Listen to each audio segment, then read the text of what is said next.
What's up, hungry people?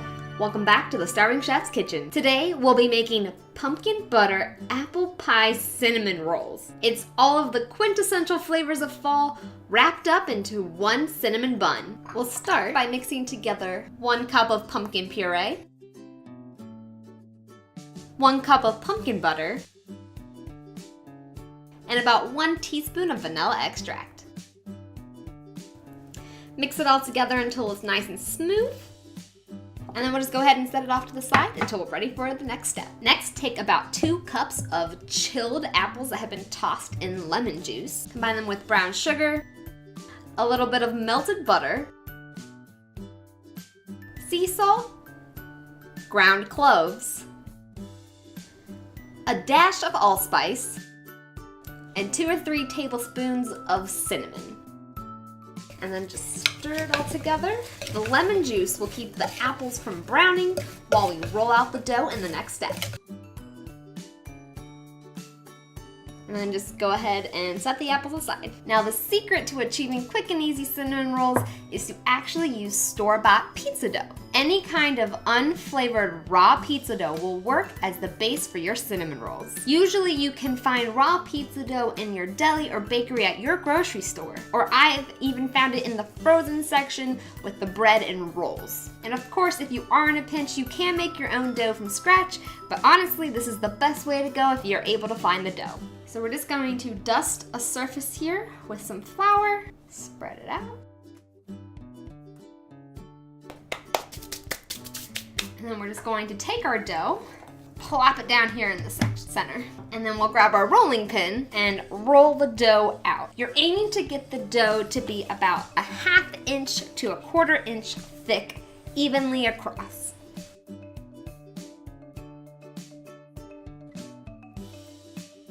Okay, now that we have our dough rolled out, just try to arrange it in a sort of rectangular shape, and it should be about 12 to 14 inches long and probably about 16 inches wide.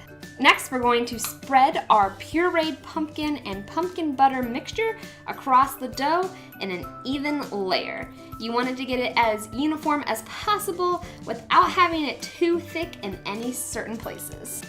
And it's best to leave a little bit of edges so that when you roll the dough up, it won't spit out too much on the ends. Next, we're going to take the apples and spread them in an even layer across the dough.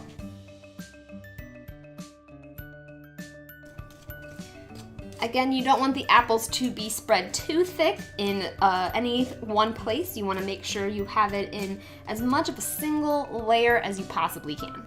If you have any leftover apples, you can definitely use these for apple pie. Go ahead and grab the tray that you're going to use to cook your cinnamon rolls and grease it thoroughly. Then starting from the short end, we're going to roll the cinnamon rolls up. So starting from the short end, just gently fold it over until it basically starts to roll itself. And then just evenly compress it so that you have a nice, long, apple-filled pumpkin butter cinnamon roll. Then go ahead and grab a sharp knife and trim the edges.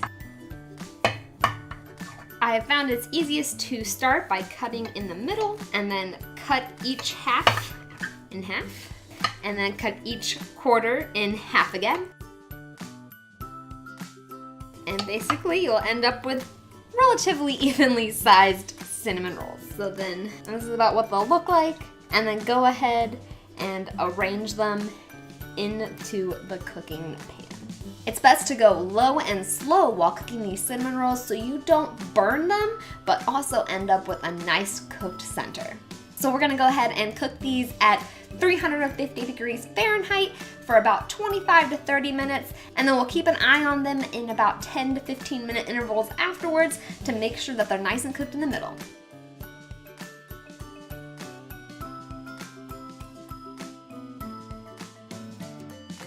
Meanwhile, we're going to be making a maple cream cheese frosting for our pumpkin butter apple pie cinnamon rolls. How many more keywords can I get into this recipe? Seriously. start with cream cheese that is at room temperature, about 1/4 cup of maple syrup, and then about 2 cups of powdered sugar. And then just mix it all together until a nice thick frosting is formed.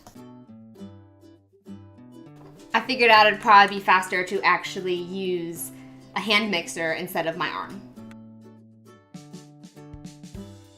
At this point, you definitely want the frosting to be as thick as possible because it will melt considerably once it's put onto the piping hot cinnamon rolls.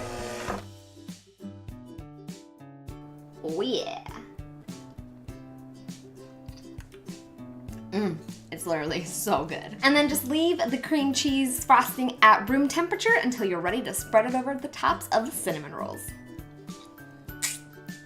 So our cinnamon rolls have been in the oven for about 30 minutes and the house smells literally amazing. But there's one thing that we didn't do before we put them into the oven, and that is butter the buns. And the reason that we didn't butter the buns before we put them into the oven was so that they didn't burn at the slow, low temperature. So we're gonna go ahead and grab our cinnamon rolls and give them a nice little brushing of butter.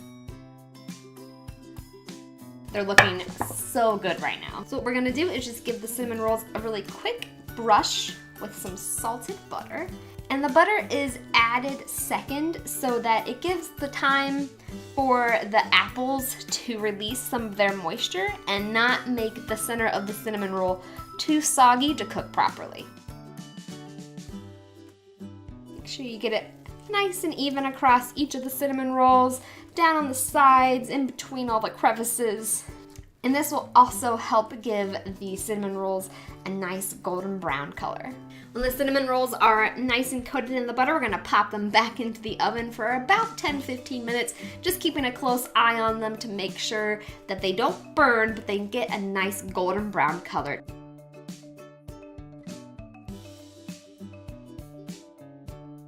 When the cinnamon rolls are ready, they should have a nice golden brown glow to them.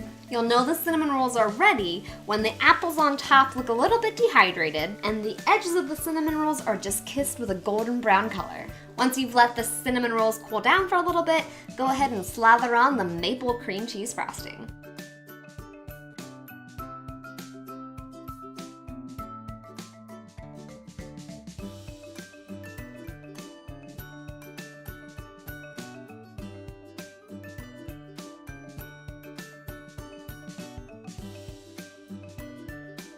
When the cinnamon rolls have cooled down so that they're just warm, they're the perfect eating temperature. Go ahead and grab one. Oh man, I'm so excited. Time for the inaugural bite. Oh my gosh. Wow. These cinnamon rolls are filled with every fall flavor imaginable, and they work together just magically. What's your favorite way to celebrate the start of fall? Let me know down in the comments below. Saute up that like button if this video made you hungry, and subscribe for new recipes that I post every week. Don't forget you can find this recipe with full step-by-step instructions on thestarvingchefblog.com. I hope you all enjoyed, and I'll talk to you soon.